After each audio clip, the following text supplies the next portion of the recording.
చెంపలు కెంపునాలై కాంతిని ఇస్తుంటే చూపులు తేనె దారాలై అల్లుకుపోతుంటే రూపము ఏడు బారాలై ముందర నించుంటే ఆ సోయగానే నీ చూడగానే ఓరాయిలాగా అయ్యాను నేనే అడిగ పాదముని అడుగు వేయమని కదలలేదు తెలుసా నిజంగా కళ్ళతో వింతగా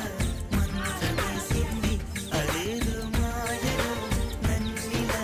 ముంచి వేసింది నిజంగా కళ్ళతో వింతగా మంత్రమేసింది అదేదో మాయలో తల్లి కొడుకు కప్పాడు